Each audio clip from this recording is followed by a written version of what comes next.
cold. It was very cold. And it was dark. Very dark. I walked quietly through the corridors of Barry at midnight, desperately trying to find my way out, unable to see what was in my path. Suddenly, I heard a noise behind me. I turned around, fearing the worst, as the noise of footsteps indicated someone was getting closer and closer.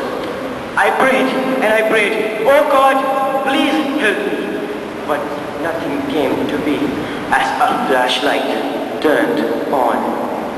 And all I ever remember seeing before fainting is the sight of a man dressed in a gown, wearing a tie.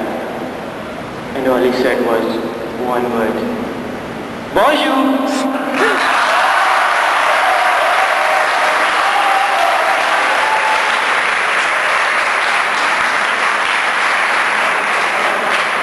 Ladies and gentlemen, we live in a proud nation known as Aitchison.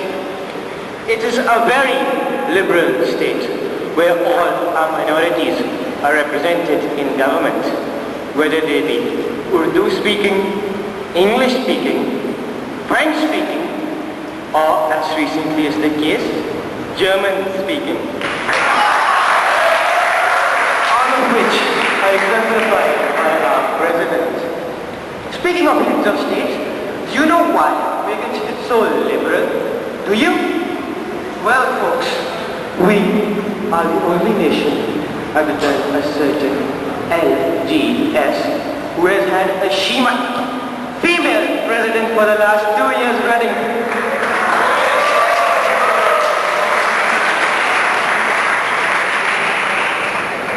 Now that you have a proper introduction of our city-state, we can move on to discuss the other not-so-worthy politicians of Aitchison, all of whom need a brain transplant.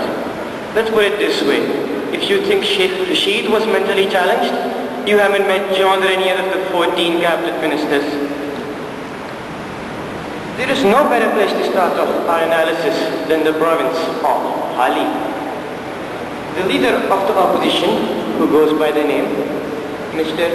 IR with the 15 is as dog.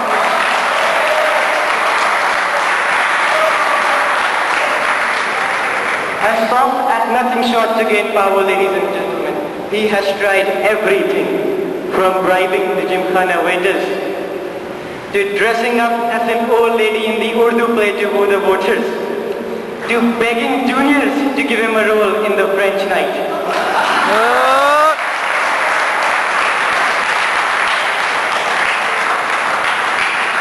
And even conspiring with a fellow opposition member of Hali to put up a flop English play whose cast outnumbered the audience.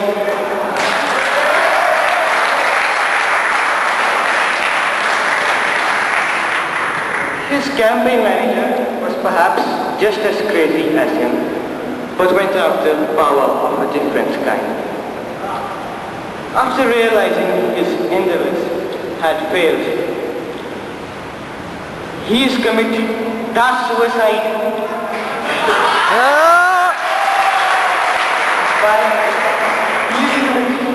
suicide by popping the pills that kill.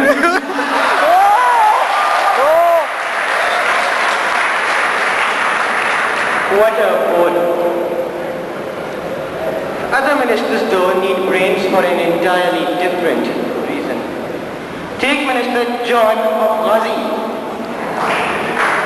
This man needs a brain to help him find his way to Barry Block. As our national newspapers reported, John was seen last year departing his bus at the DSR and taking an unusual route to the old building and then to Barry. Oh wait, there was also LJ in between.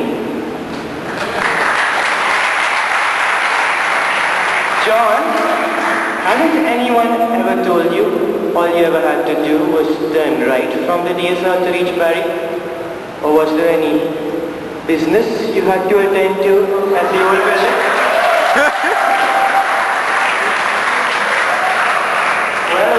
whatever business you had certainly seems to have paid off well for you, my friend. Some of our other ministers need brains to help themselves govern. Take the Minister of Jubilee. He is aloof to the fact that his house has a wonder of the world in it. Just in case you are wondering, this wonder is known to the common man as the Grand Canyon of Aitchison, or to the German as Todi.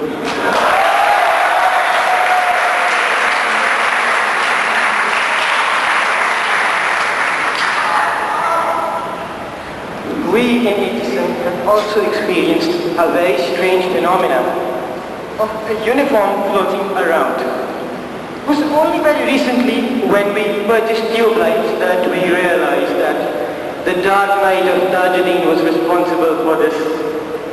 Yes, you, Talha. Well, the only bit of advice I can give you is, if you ever want to get elected into office, the voters have to be able to see you. And your campaign must take place in the daylight.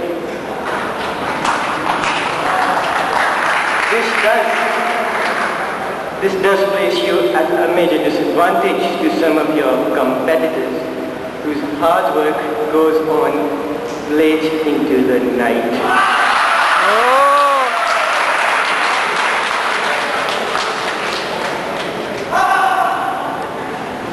This delusion has spread itself to the military even. The two generals of Robinson pumped and they pumped and they left it, but in the end they could not conquer the island of Malta.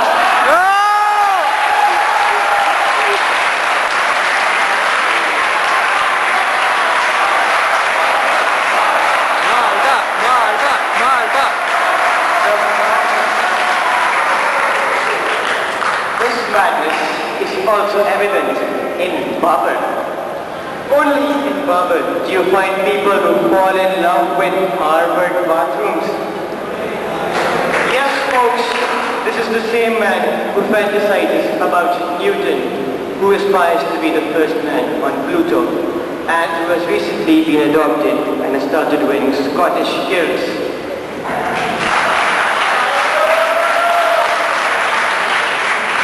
Only in Babur do you find a dwarf who doesn't realize the tie is too big for him to wear.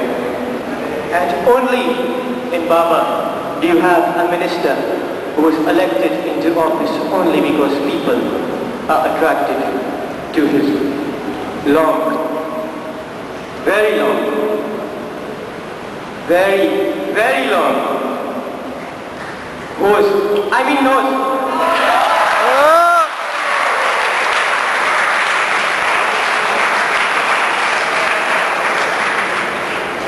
There is also a third breed of politicians other than the ministers and opposition. They call themselves the green coats. These people have betrayed the nation and have gone on quests for personal glory. Some have gone to Washington. Some almost went to Spain.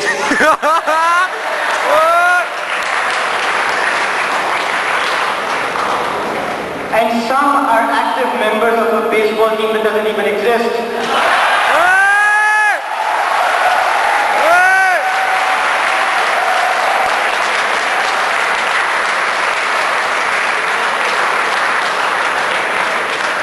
As much as I would like to go on about the brainless politicians of Aitchison, I'm afraid I'm going to have to wrap up here.